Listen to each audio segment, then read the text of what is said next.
é hora de falar do Vascão da Gama. Fala, Breno Monsef. Vamos lá, amanhã já tem jogo às 9h30 contra o Ceará, mas ainda dá para repercutir a vitória de sábado em casa sobre o Sport.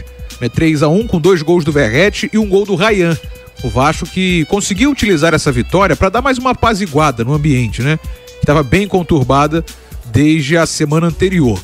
Vamos ouvir o Fábio Carilli falando sobre a atuação do Vasco, o que ele viu de ponto positivo e negativo, até porque a semana que vem, pela frente, é bem pesada.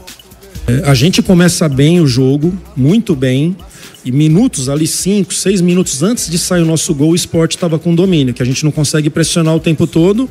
E como eu já falei na outra entrevista, nós não jogamos contra bonecos. Tem adversário ali que tem qualidade e jogadores ali que já passaram por grandes equipes, né? O Sport já fez uma Série B muito boa ano passado e reforçou para a Série A esse ano. Então a gente faz ali 20, 25 minutos ali, depois disso daí a gente se perdeu um pouco no jogo, o Sport estava melhor. Uma bola que a gente trabalhou de bola parada, a gente treinou ontem essa situação para atacar ali, a bola passou e o Garré teve muita qualidade para fazer essa bola voltar e a gente conseguiu o nosso primeiro gol ali na partida, que foi muito importante. Então tá aí o técnico Fábio Carilli. Vasco termina a rodada na 4ª colocação com 6 pontos. Hoje fecha a preparação e embarca para Fortaleza, já que amanhã tem Ceará às 9h30 da noite no Castelão. E também no sábado, mais um compromisso no Maracanã, pegando o Flamengo, né? Então são 2 jogos nessa semana do Campeonato Brasileiro. O Vasco que vai ter essa sequência pesada com viagem e com o clássico no sábado, mas começa com tranquilidade, pelo menos por hora, né? Dentro do G4 do Brasileirão. Do Vasco, que venceu o Sport em São Januário com polêmica de arbitragem. Já vou adiantar minha opinião. Cara, a arbitragem prejudicou o Sport no lance. Eu acho que aquele lance do João Vitor, então, cara, foi muito parecido com o do Gerson. Bem escandaloso, parecido, né? Ele abre o braço dentro da área. Como é que não marca um pênalti daquele, hein, cara? O pênalti não marcado e, com todo respeito, eu achei falta do Verrete no zagueiro do Sport no lance. Uma mão no rosto atrapalha muito o seu adversário de seguir na jogada. Eu acho que o Vasco também não tem nada a ver com isso, aproveitou, né? Aproveitou que o jogo também foi favorável nesse sentido.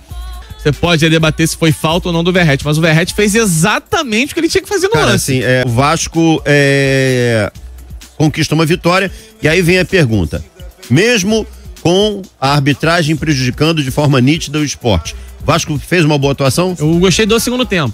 E é curioso, porque o Vasco termina o primeiro tempo vencendo por 2-0. Numa dessas situações que só o futebol pode explicar.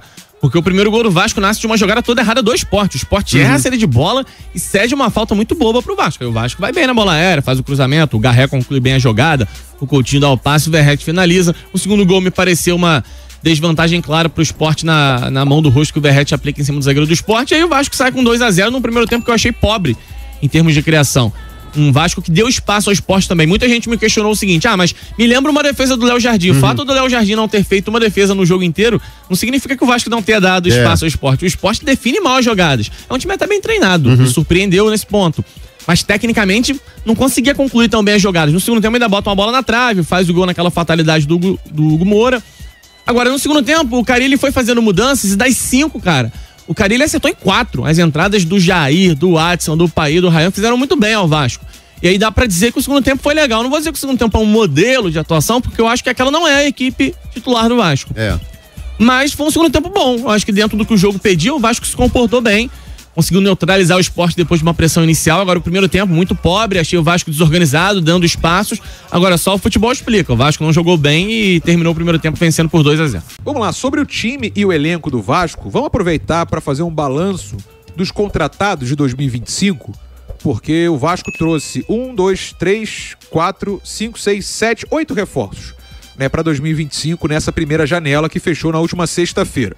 O volante Tietê, os atacantes Nuno Moreira, Benjamin Garré e Lloyd Augusto, 3 zagueiros, né, Lucas Oliveira, Lucas Freitas e o Maurício Lemos, e o goleiro reserva Daniel Fusato. Assim, tirando o Fusato, que pouco vai jogar, é goleiro reserva, a gente tem o Tietê, que vem brigando desde o início por titularidade nessa equipe do técnico Fábio Carilli. 2 atacantes que viraram titulares, o Nuno Moreira e o Benjamin Garré, que assumiram a posição de titulares nessa equipe do Vasco, o Nuno e o Benjamin. E o Lloyd Augusto, que teve algumas chances, né, desde a semifinal do Carioca, mas ainda não convenceu. Os zagueiros, que meio que se revezaram para fazer dupla com o João Vitor. A tendência é que o Maurício Lemos seja o titular, para sábado passado, ele teve uma fratura na costela, né? Então acabou tendo um pouco mais de atenção sobre ele, não jogou contra o Sport. Uma fratura leve, não é nada grave, mas enfim, teve que desfalcar. Os outros dois, Lucas, o Oliveira e o Freitas, acabaram se dividindo, né? Alguns problemas de falhas, mas enfim. A gente deve ter um revezamento quando o Maurício Lemos não for o titular. Então, assim, de reforços, o Vasco trouxe isso, né? A janela fechou na sexta-feira, agora só abre lá para julho. O elenco que tem é esse e a maratona de jogos também está aí.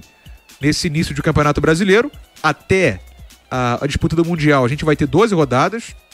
Também vamos ter aí as 6 rodadas da Sul-Americana e 2 jogos da Copa do Brasil, da terceira fase aí da Copa do Brasil. O elenco está fechado, são esses jogadores à disposição do Fábio Carille, e a gente vai ter pela frente essa maratona de jogos. Com esses reforços, a gente tem tranquilidade para seguir nessa maratona? Posso completar aqui a informação do Breno? Próximos jogos do Vasco em São Januário. 22 de abril contra o Lanús pela Sul-Americana.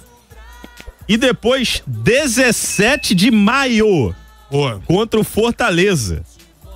O Vasco vai jogar contra o Flamengo como mandante no Maracanã. Sim. Contra o Palmeiras como mandante no Mané Garrincha. Ah, mas é culpa do Vasco essa aí, hein?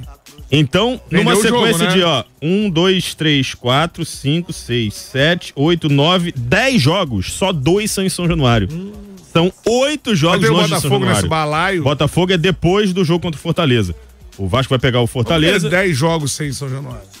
Não, de 10 jogos, só 2 serão em São Januário. Os outros 8 serão fora. Vou passar a sequência. Do Flamengo e do Palmeiras. Então, vamos pra sequência pra contextualizar. Ceará amanhã, 9h30. Jogando no Castelão. Depois Flamengo, mando de campo do Vasco, mas é no Maracanã. Lanús, esse em São Januário. É uma decisão também do Vasco. Sim, mas aí não deixaram também, tem liminar. Mas entraram num acordo aí, né? Aí, Lanús em São Januário. Beleza, esse jogo confirmado pra São Januário, mas não é do Brasileirão, da Sul-Americana. Cruzeiro, fora de casa, esse jogo vai ser no Parque do Sabiá, em Uberlândia. O Cruzeiro não vai jogar no Mineirão. Operário em Ponta Grossa. Palmeiras no Mané Garrincha, mando de campo do Vasco. Depois, Puerto Cabello em Carabobo. Vitória em Salvador. Depois, Carabobo é um estado. Depois, Lanús em Buenos Aires. E aí sim o jogo contra o Fortaleza em São Januário. Se o Carille sobreviver a essa sequência, ele não cai mais, irmão. Ah, não. Porque até aqui. Mas ele o que é sobreviver a essa sequência? Defina sobre não perder. Invicto. Não perder não. Não perder. Não perder não, mas ele vai ter que ganhar alguns jogos fora de casa aí. Se ele perder um jogo, ele cai, não, pô. Ele vai ter que competir contra o Flamengo, não pode ser um jogo ruim, né?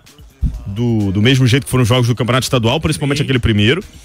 Eu acho que ele tem que tomar uns 3 pontos aí fora de casa, pelo menos uns 2 empates, 3 empates, um empate, uma vitória. Algumas derrotas fazem parte, se perder pro Palmeiras não seria nenhum absurdo. E tem que ganhar do Operário. E ganhar do Puerto Cabello também, né?